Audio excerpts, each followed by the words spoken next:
Hey guys, what's good? Mikey Laker Talk. Let's talk Lakers basketball. All right, so in this video, I want to get my thoughts on the last couple of games. Lakers get the win over the Boston Celtics, and we beat the New Orleans Pelicans yesterday.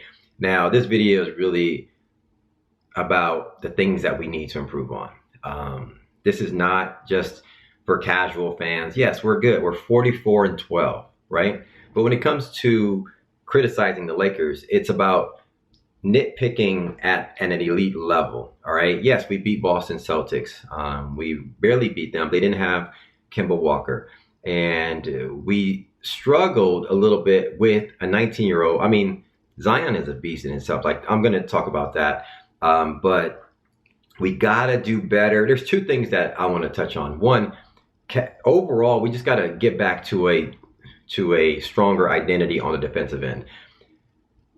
Too many lapses, too many teams can get stuff off too easily, especially these better teams, and we got to do a better job at that. But we got to get more. The big thing that I think that I see over the last couple of games, we got to get more out of Anthony Davis on the offensive end. Now, any criticism on Anthony Davis has nothing to do with him defensively. He's a monster defensively. He had like 1 million blocks the other night.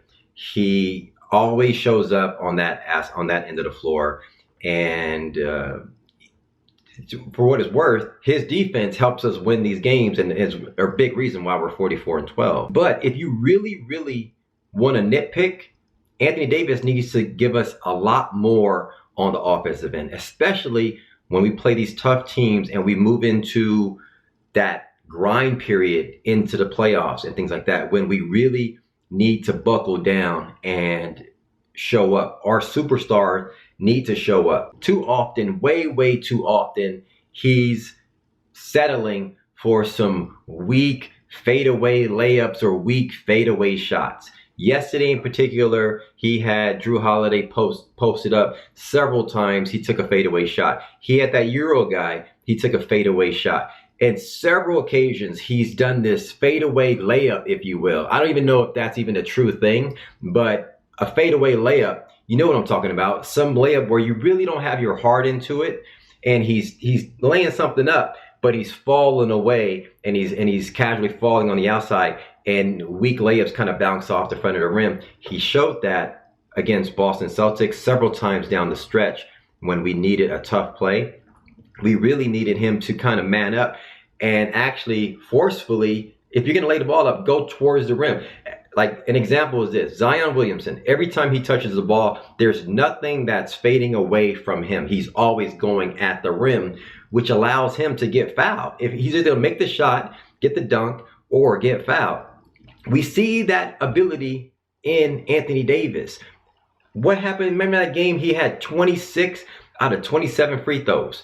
Anthony Davis, yes, had 26 out of 27 free throws. How did he get that many shots up on the free throw line? Is because he was aggressive. He was going at it. He was pump faking, and everything was at the rim.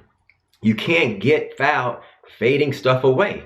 And we saw it against Boston, right? I was in the car, like that particular game. I missed a lot of that game, but I caught the fourth quarter.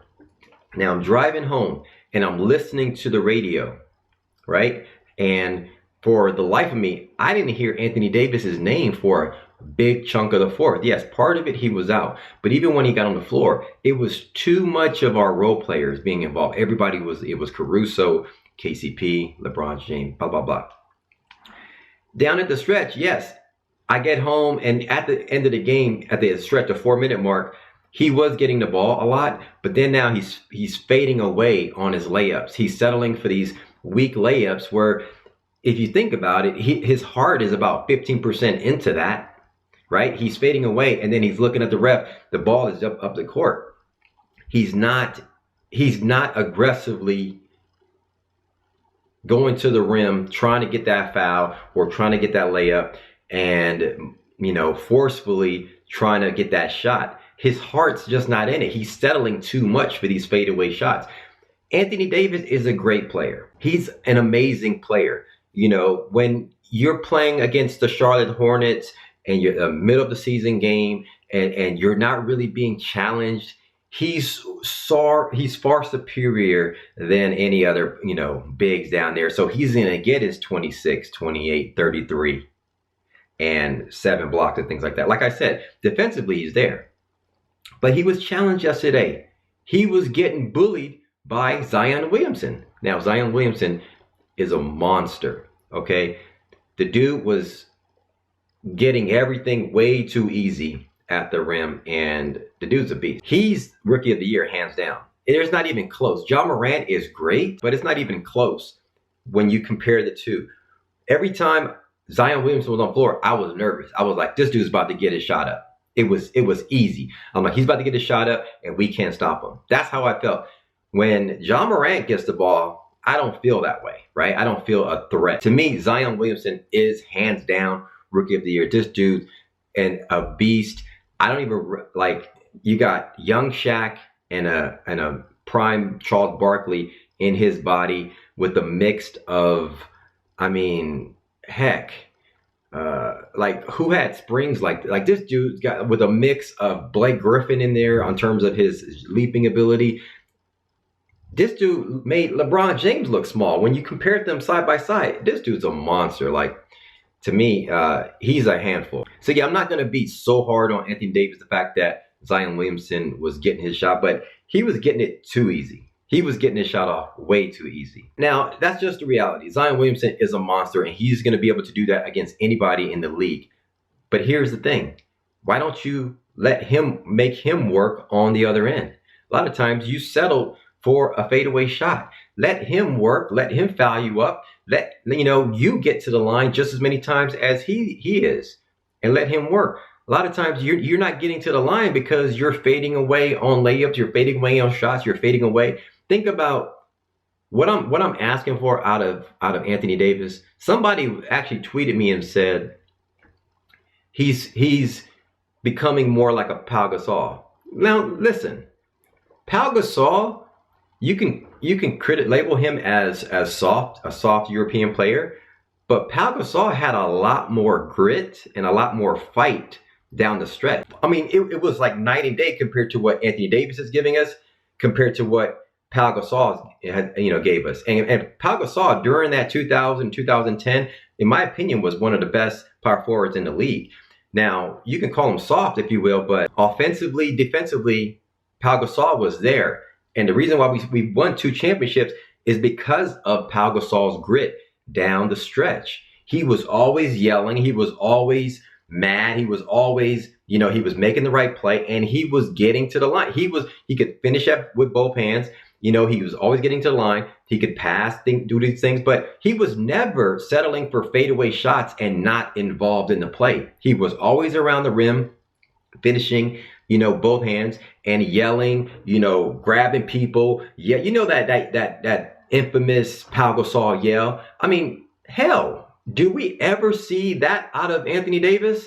No. Now, I'm being harsh on Anthony Davis, but think about this. What I saw yesterday was a 50-year-old LeBron James having to dominate, having to sweat hard, breathe hard, fall on his back, get to the line because Anthony Davis wasn't showing up. You had a 50-year-old LeBron James, as amazing as he is, have to put up 40 points, have to dominate Drew Holiday, have to dominate his man because Anthony Davis was nowhere to be found, was settling for 3-pointers, was settling for fadeaways, was settling for fadeaway layups.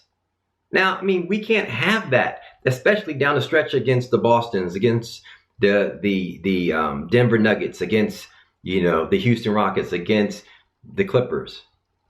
You can't have that against the Utah. We're going to need Anthony Davis to care more about getting down and dirty. Now, yes, he bangs a little bit and he always getting hurt. He's always fragile, things like that. But he's got to change his mindset. In my opinion, Anthony Davis needs like a philosophical mindset shift. Like he needs to speak to someone that can teach him and say, dude, you are great. You have the ability to be the best in the world, but you're not out there fighting for it. You have all the abilities. Yes. Are you going to just settle for being an all-star and a Robin of a superstar player, or do you want to be seen? You're in your late 20s, right? This is your time to shine. You can go out there and get it. You can win MVP of the league if you really wanted it. But right now, you're playing at, in my opinion, as good as Anthony Davis is. And I tell this to my kids a lot. I coach baseball players, and I tell them, I'm like, dude, you can play high school ball. You can be really good, but you're playing at like 65% of your capacity on what you're really capable of. Like if you think of Mamba mentality, you're not exerting Mamba mentality. You're at 65%, right? Kobe would shake that up, would say, come on, dude, like you should be dominating that European guy on the other end. You should be dominating a young rookie at 19-year-olds, at least taking them to school, get them into foul trouble. I don't know. Like you should not be letting 19-year-old Zion Williamson, as big and monster as he is, to let you get off your game, to let you settle for fadeaways, to let you settle for three-pointers, to let you not be involved offensively. You need to let him work. It needs to be a clash of you versus him. Can't have that. So he needs, in my opinion, he needs like this philosophical mindset shift to get back to, or not to get back, just to get to become a player that we think he could be. Because think about it, a year and a half from now, let's say next year goes by and 0.5, like LeBron's going to be gone at some point, and we're going to have Anthony Davis. We're going to be like the Pelicans, him putting up 28 points, averaging 28, making all-star games, coming in looking fresh. But what are we going to have down the stretch? Deep in the playoffs, we're going to have the Anthony Davis we have for the last 7-8 years that, with the Pelicans? I mean, that's what he's showing us right now.